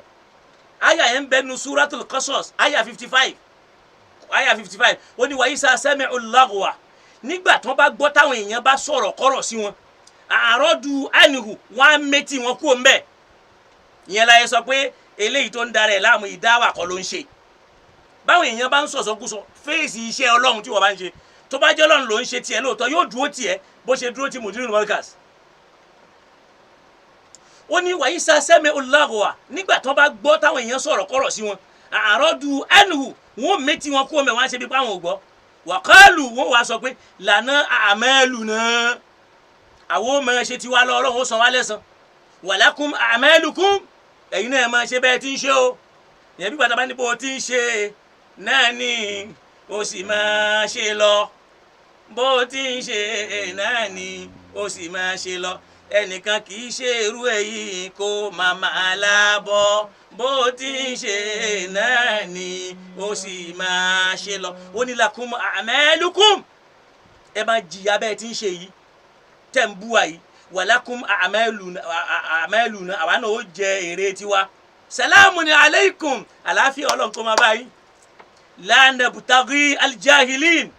àwa ò ní máa wá wàhálà aláìmọ̀kan wọn táwọn Kùránì ń sọ wọn táwọn àfáà ń sọ wọ́n dẹ̀ mú lágùwù tó wà ń bẹ̀ yẹn wọ́n fi tú orin tọ́lọ́hún dẹ̀ ń sọ àwọn tí wọ́n ń búyàn bí ìgbà tọ́lọ́hún ní wa ibadur rahman alladhina yamshuna ala al-ardi awnan wa idha khatabahumul jahiluna qalu salama àwọn tí wọ́n jẹ́ ẹrú sí Ọlọ́run tòótọ́ idha khatabahumul jahilun sori pé jahili náà wà ń bẹ̀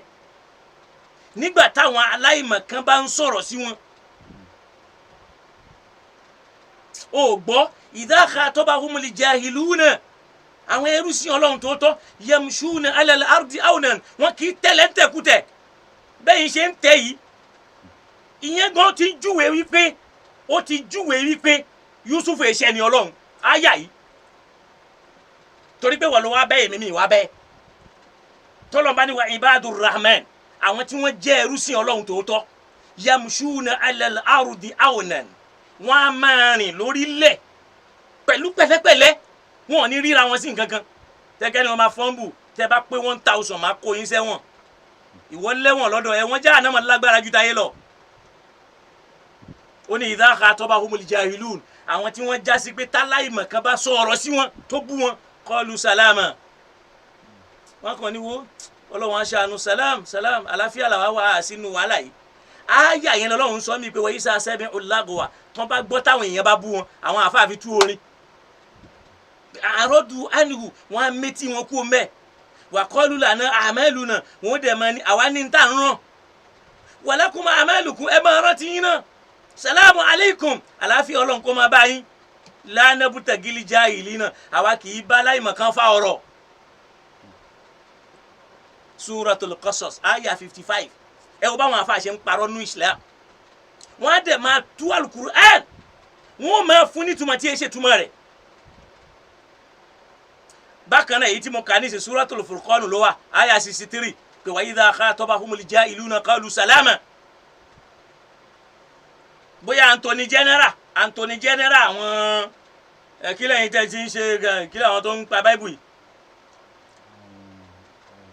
bóyá Anthony General àwọn comparator bóyá kò tí ì rí àwọn àyà yìí ni tó bá jẹ́ pé Ọlọ́run ló ń sìn wallahi kò lè le tó báyìí tó bá yẹ pé Ọlọ́run ló ń jíṣẹ́ fún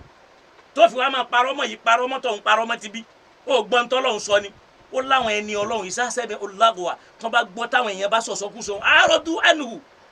wọ́n á ṣe bí páwọn ọ̀gbọ́n wọn méjì wọn kú mẹ́ ó ní wa qalu lana a'maluna wọn sọ fún àwọn ní táwọn ń ṣe ń táwọn lakum a'malukum ẹ̀yin náà máa ṣe tí salamu alaykum àlàáfíà Ọlọ́run kó máa bá yín la nabtagil jahilin ní máa bá láìmọ̀ kan fa ọ̀rọ̀ nínú Furqan ó ní wa ibadur rahman aya 63 àwọn ẹrú sí Ọlọ́run tòótọ́ yamshuna ala al-ardi awnan ṣebí comparator lẹ pera yín tẹ́ ẹ fẹ́ pe àwọn tí ẹ ṣe mùsùlùmí wá sínú Islam ṣé wà yìí lẹ́ fi pè wọ́n ẹ̀dẹ̀ ń pera yín lẹ́ni Ọlọ́run ẹni Ọlọ́run a máa parọ́ ni Ànábì gan sọ bẹ́ẹ̀ ó ní al-mu'minu la yakdhib mùmíní ò ní parọ́ mùmíní ò ní parọ́ torí pé irọ́ máa ń sọ̀yàn dọmọ náà ni khataba humul táwọn aláìmọ̀kan bá wá sọ̀rọ̀ sí wọn ó pa àwọn tó sọ̀rọ̀ sí yín láláìmọ̀kan ó gbọ́ wọn lánàbùtẹ̀ gílíjà ìlí náà a ní bẹ́bọ̀jẹ̀ wúrà nígbà tẹ́ ẹ bá ti ń bẹ́bọ̀jẹ̀ wúrà ẹ náà ti dá láì mọ̀ kán. àwọn alukurani ó mọ sọ nǹkan mi wọn a máa wí wá ní súnà lèèyàn lè fi gbọ́ ìsìláàmù yé kò sẹ́ni tó gbọ́ ìsìláàmù yé láyé táwọn afa súnà ṣé ìsìláàmù tẹ́ gbọ́ yére kurani mọ̀ lèmi ń kà yìí mo sì ń wá kurani bí kurani kurani bí kurani kurani pẹ̀lú kurani lèmi ń bá wá yìí lájọ́ ń fa yìí ìtọ́lọ̀ ń fi rán nàbì rè ó ní wàláwò sàlámù anna lagwa fil aya afa abuna asimi tá a bá sọ wípé alágùwù nínú àyà yìí yashimulu ligun náà wípé orin ló ń sọ lawajadna al-aya tastahibul irada ansima yìí a rí i pé ọlọ́run ó ní ká gbé tiwa kó mẹ́ lẹ́yìn sàfihàn máa yù jíbù dálíkà kò sí dópin lọ́rọ̀ yẹn wà kẹ́límọ́tò lágùwì kà kẹ́límọ́tò bọ́ọ̀tìl ọ̀rọ̀ kọ́rọ̀ ọ̀rọ̀ burúkú tí ò láǹfààní tí wọ́n máa ń sọ sí yàn àwọn àfáà tún fi tú orin lára àwọn àyà tí wọ́n tún ń lò tí wọ́n mọ̀ fi ta àwọn èèyàn tí wọ́n lálù Kùránì ò yé wọn àwọn ń sún fí wọn yẹn Kùránì ò yé wọn àtàwọn fún bí tí àwọn yẹn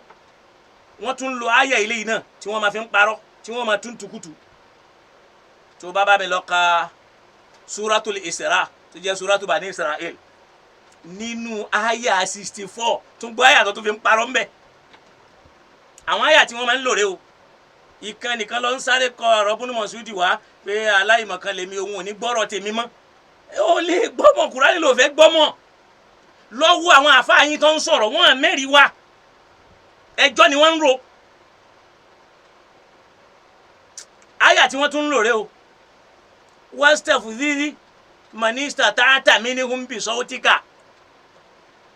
ọlọ́run ń bá ṣe ìtọ́nu wí pé idhab faman tabi'aka minhum ó yá máa lọ ẹni tó bá lè tẹ̀lé ẹnu wọn láyà 63 yẹn fa inna jahannama jazaukum iná jahannama lẹ̀san yín ọlọ́run wá ń sọ fún ṣètọ́nù yìí pé wastafziz mọ̀nísítọ̀ táàtà minhum sọ́ọ́dà láìmọ̀kan nù wọn ẹni tágbára ẹ bá mú bìsọ̀ òtíkà pẹ̀lú ohun rẹ̀ àwọn àfáà tún fi tú alìkìnáwó ohun ṣèitán wọn lórin ni ara àwọn àyà tí wọ́n máa ń parọ́ mọ́ rẹ̀ o ṣé ohun ṣèitán ṣé orin lóhun ṣèitán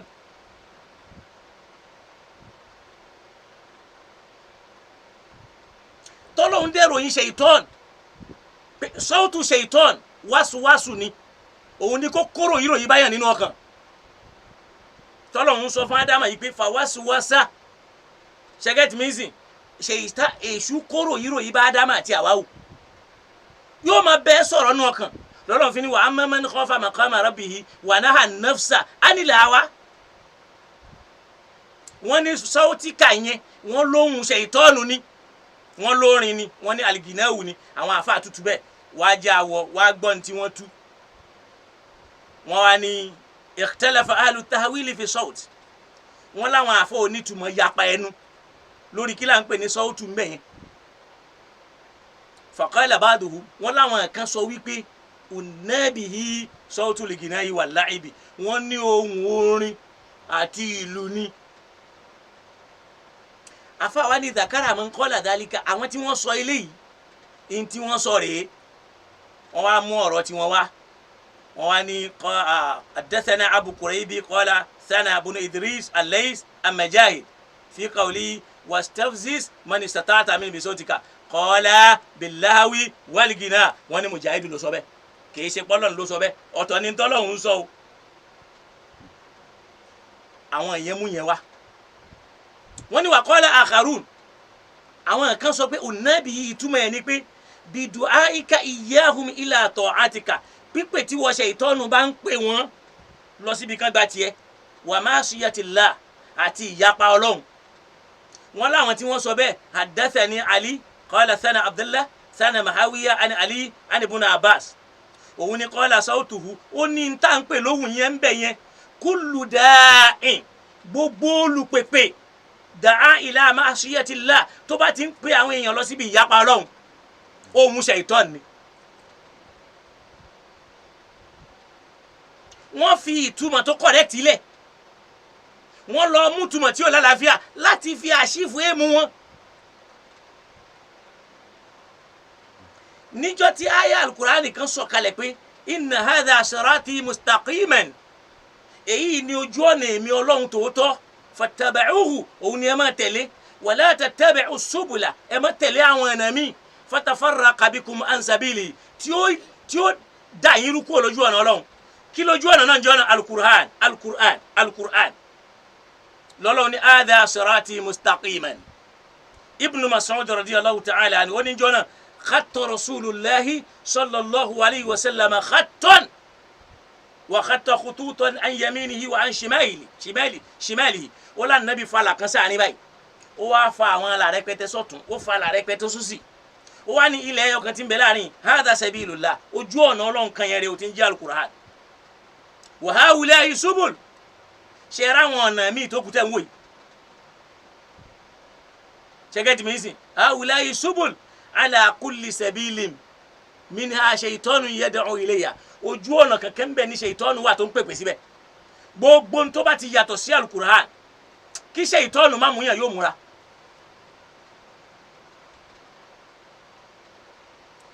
àwọn akàrú náà rè o ẹ wá gbọ́ o àfáà tó ní tafsiri yìí ó kọ́kọ́ béèrè pé tafsiri wo ni mò ń kà ó rí i pé àfáà yìí nígbà táwọn wá fẹ́ sọ̀rọ̀ wọ́n wá parí ẹ̀ sí pé wa awlal aqwali bis-sihha èyí tó lálàáfíà jù nínú ọ̀rọ̀ tí wọ́n tú kalẹ̀ yìí awlal aqwali fi dhalika bis-sihha tó lálàáfíà jù ó ní inna Allah tabaraka wa ta'ala qala li iblis ọlọ́run sọ fún iblis ní pé wastafziz min zurriyyati adam man istata'ta mú àwọn tágbára ẹ̀ bá kánú ọmọ ádámà an tastanfidhahu bi sawtik lóhùn ẹ kó fi mú ó ní walam yukhassisu min dhalika sawtan duna sawtin kì í ṣe ohun kan lọ́lọ́run ṣàlẹ́ṣà ń bẹ̀ yàtọ̀ sóhùn mi ó ní fa kullu sawtin gbogbo ohun kankan kana da'ahu ilayhi wa ila amalihi wa ta'atihi gbogbo ohun tó bá ti fi ń pèyàn lọ síbi iṣẹ́ bí àti iṣẹ́ bí àti ìṣàìdá ohun ṣàìtọ́ ni kódà kó jẹ́ àfáà ló ń sọ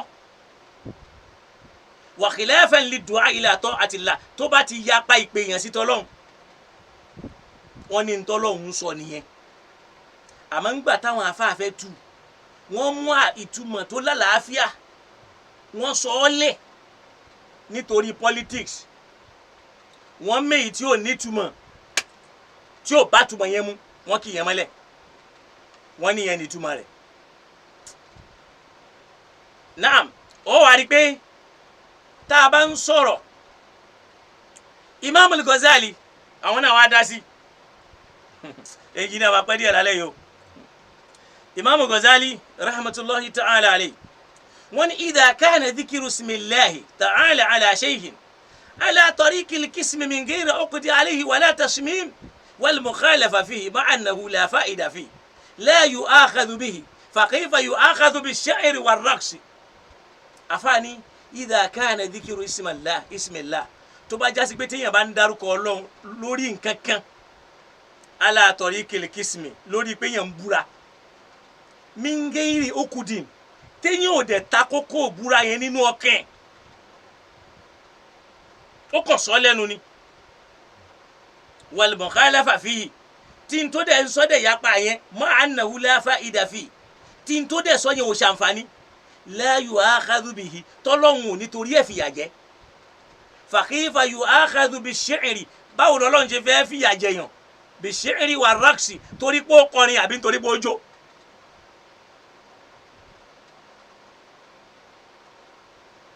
tọ́lọ́mọ لا يؤاخذكم الله باللغو في أيمانكم wo bó ṣe sọ لا يؤاخذكم الله باللغو في أيمانكم ولكن يؤاخذكم ما تعمدت قلوبكم Ọlọ́hun ò ní fìyà jẹ yín باللغو pẹ̀lú àwọn ọ̀rọ̀ tẹ́ kan ìsọkúsọ tẹ́ kọ sọ في أيمانكم nígbà tẹ́ ń búra tó kàn já pé ẹnu lásán lẹ́kàn fi wí tó tẹ̀ jẹ́ pé lágíwù ni walakin ma ta'ammadati qulubukum àyàfi bá pé ọkàn yín mọ̀ ó ní tọ́lọ́hun ò bá ní fi àjẹyàn nítorí yẹn kí lọ́lọ́hun wá torí ẹ̀ máa fi àjẹyàn nítorí pé ó kọrin àbí nítorí pé ó jó. ala annana nakul àwa ní tiwa ń tá a dúró lórí ni pé laysa kullu ginahin laghwa gbogbo orin kọ́ ní ìsọkúsọ. o gbọ́ stáǹdì súnnà nìyẹn gbogbo orin kọ́ ní ìsọkúsọ. innahu ya'khudhu hukmuhu torí pé wọ́n máa ń rí ọgbọ́n mú jáde nínú orin wúkfà ní ìyá sahibi bí àníyàn tó kọrin yẹn bá ṣe rí láṣẹ lè rẹ́kọ̀ọ́ ń bẹ̀ torí àná Muhammad sàṣálà àwọn sọ fún wa nínú Sahihul Bukhari ó ní inna mina shi'ri la hikima nínú orin tẹ́ ń gbọ́ yẹn ń bẹ̀ náà ìmọ̀ àmọ̀ ló ń bẹ nù mí ẹ̀kọ́ òye ń bẹ nù mí ànábì ló sọ bẹ́ẹ̀ tó bá yẹ pé lágùwù níṣẹ́ ànábì ó sọ bẹ́ẹ̀ pé ó wà nínú orin o nínú àwọn orin tẹ́ rí yẹn o inú Bukhari ló wà o pé inna mina shi'ri la hikima nínú orin tẹ́ ń gbọ́ yẹn o àwọn tó kọ́yàn lẹ́kọ̀ọ́ ń bẹ nù rẹ̀ ngbà ànábì wa sọ pé ètò lẹ́kọ̀ọ́ ń bẹ nù ẹ̀ sìn tẹ́yìn dẹ̀ sọ pé haramu ni bàtàtà pé bí yẹn bá gbọ́ yóò wọná bí yẹn bá sì kọ́ yóò tún wọná bí ìgbà tó jásí pé yìí gan ni sẹ́kítírì tẹ́ wà lẹ́nu gbòde.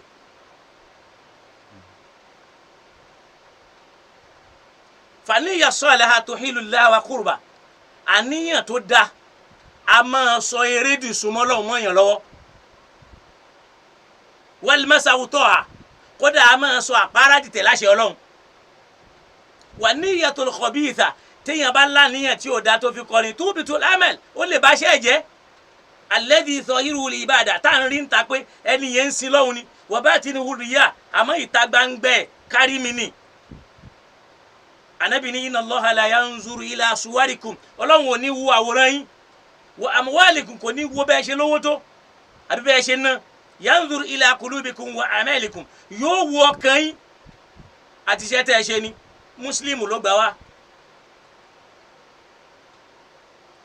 ọ̀rọ̀ yìí pọ̀ jẹ́ ń fẹ́ yọ kankan.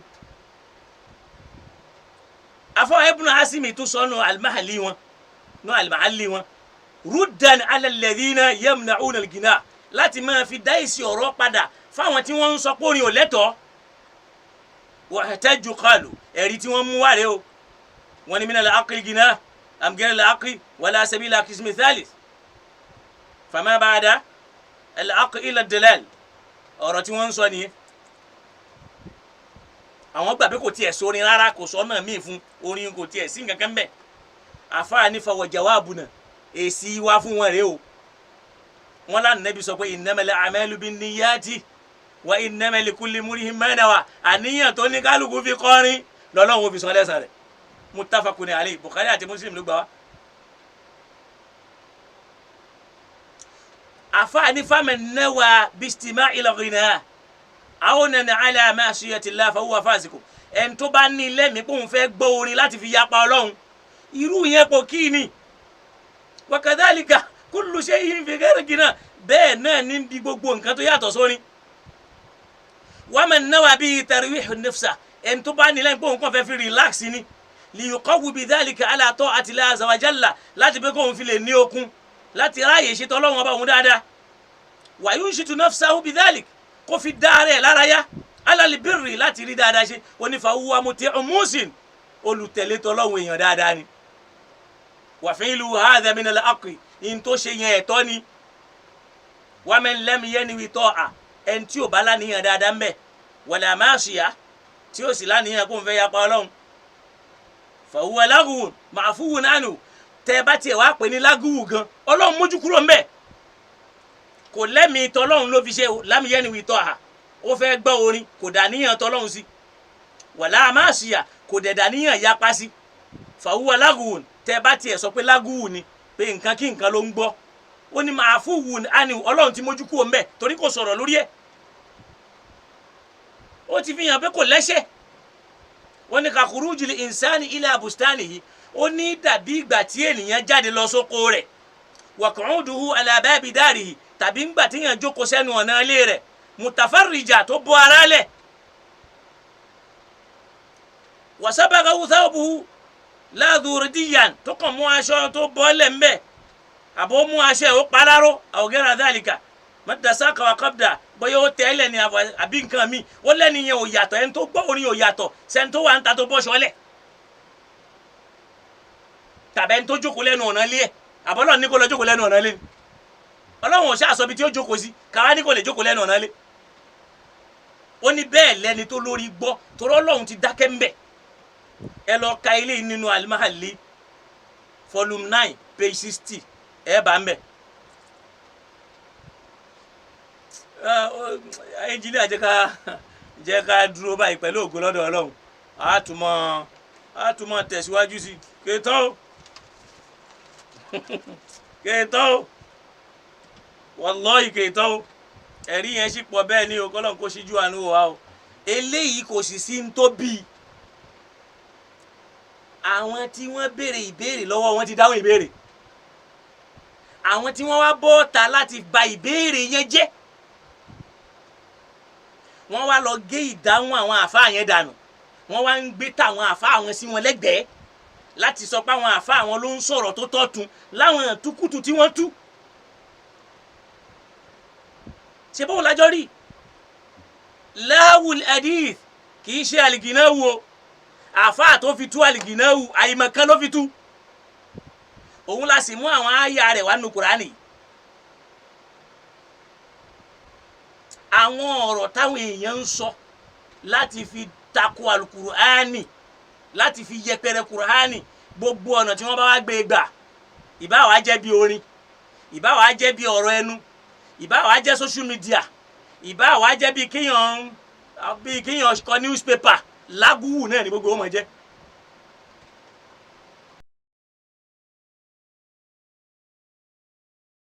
gbàgbé àwọn babalágége tàná àṣesílẹ̀ Ádámù tàná akúrí ní ó gbàgbé yẹn o kò sí inú onímọ̀ tòní tí ó ṣàǹfààní mímọ́ bàbá Ádámù.